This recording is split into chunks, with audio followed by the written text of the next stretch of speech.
Hey everyone, Coach Patrick here with another interview podcast. This is part of our member series. We reach out to leaders inside our community who have been a part of the team for a while, who really are helping to shape who we are as a team now, but also where we're headed in the future.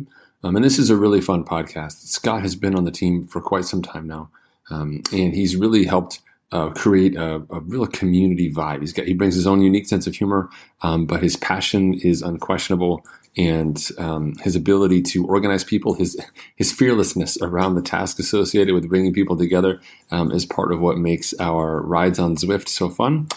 He has been on quite the journey himself, which is part of what we unpack today.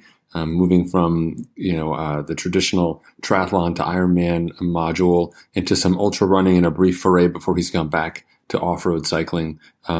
It's been really sort of informative for me as an athlete. It's been great to watch as a coach, and I'm hopeful that you pick up some nuances around how he has managed his journey, and perhaps in ways that will help you, and also just get to know some of the people who make this team just a pretty darn awesome place to be. So with that said, please join me in welcoming Mr. Scott Giljum to the podcast, man. How you doing, Scott?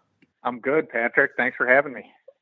Oh, of course, man. Always so fun. We were just bantering before we got started here about your weekly meetup, which has been going on for quite some time now. It's sort of your entry to wrangling people into Zwift and helping them start the week off right.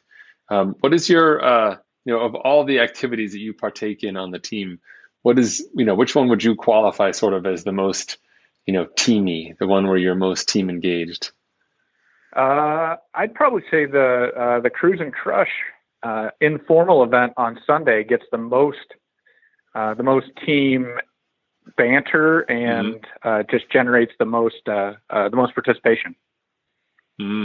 Totally. So for those of you who don't know, that's a Sunday ride off the grid. We've got several organized Zwift rides you can find in the companion app, but this is one you got to be on the team to know about. You see it on the team calendar. And it's a show up ride. Well, my favorite part about that ride is it's kind of open to everyone, right? So Cruise and Crush, like Scott says, easy parts, we're all together. And the hard parts, just do the best that you can, Yeah, that's a fun event. I think that sort of personifies in many ways. One of the cool parts about the team is, making space for all ability levels. Like if you can get in the game, you can make the Sunday ride. It's pretty awesome. Super fun. Exactly. And then the smack talk is the bonus, right? I feel like I haven't been there in a while, but I feel like I've heard the smack talk has reached a new level. Is this true? It's starting to, we got a few people that have been upping their game as far as the smack talk goes, and a few people that invite a fair bit of smack talk against them. So it makes it fun. Good. That's fun. That's my favorite part about riding on Zwift is that the time seems to go by so fast. In the Cruise and Crush case, it's like, wait, we're back in another climb? Like I thought we were supposed to ride for 15 minutes. And you're like, oh, wait, we just did. We were just talking the whole time. I didn't realize it. Thank you for the leadership there. And we'll get to some of the other places where you're definitely making a difference on the team side. But before we get too deep, let's take our listeners back, because some people, may not know kind of how you got to where you are today inside the team. So I thought it'd be kind of neat to step back and talk about, sort of how you found the team, and, sort of what that timeline has looked like since you joined. Sure. So where I found the team, if you go back, the first Ironman event I did was in 2012, Louisville. It was on my birthday, which right before then, I had actually I had played rugby for years competitively, and my body had finally decided enough was enough. So I was looking for another challenge, and I had always been interested in Ironman. One of my older brothers had done an Iron Kids event when I was a really little kid, and still couldn't do it. So I had always kind of had an interest in it. I'd been a swimmer since I was a kid. Anyway, so all of it came together. 2012, it was on my birthday. Because it was in August in Louisville, of course, there were still sign-up available, though that didn't really connect with me at the time. So I signed up for it thinking that it was like it was fate. It had to be. Anyway, so the day before that event, one of the guys I was buddies with, I played rugby with, he was in triathlon as well. He had said this group's giving this talk. I think we should probably go listen to it. And Patrick, that was actually when I first met you. It was at like a park bench right outside of transition that day. And a lot of what you had talked about, again, it was a lot of the basics of EM, the 4 T's, and just mind, nutrition, all those types of things. A lot of the things that, frankly, I hadn't really thought too much about. I just did all the training. It was like, all right, I'm here. It's going to happen. So after that event, I survived.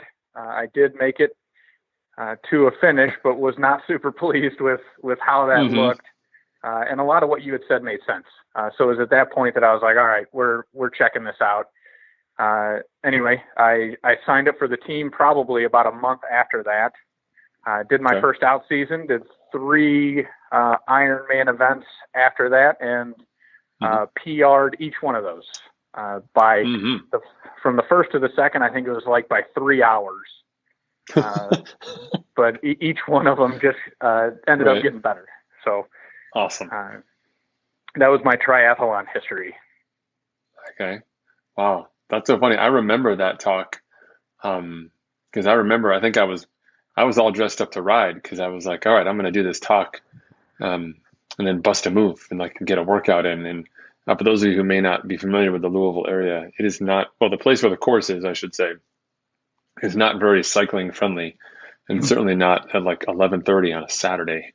And the shoulder, I think, is all of like 3 inches wide, if that, if that, yeah. So I've subsequently found many other places that are very fun to ride in Louisville, but the course itself, not so much. And then, of course, August in Louisville, it's no wonder you had such a massive PR. That race was in August. For those of you who are old school, like Scott and I, that was hotter than all get out. Like it was brutal. In fact, it was perfect. Now it's on Kona date, but it was like the perfect replication of Kona in terms of conditions and the misery you'd experience on the Big Island. It was a cool year. The year I did it, it only got up to 95. Oh, you got shortchanged. Yeah. I can imagine now. Like, there's some part of your brain where like these little neurons are like, we remember. Like, don't make us get into panic mode again. Oh, that's crazy. That's so funny. We still do those 4 key talks when we have a chance to do an event, and it's a great opportunity for us to sort of share out and hopefully reach some folks like yourself who are focused on the mission, focused on, I need to do X things. I'm going to prepare to do these X things. Then when they get into the sport or they get into racing, they discover all of a sudden, oh, hey, there's so much. Like me saying, hey, I want to play rugby. I've seen people run around and throw a ball. Let's start the game. We start the game. The first person comes running at me. I just deck them.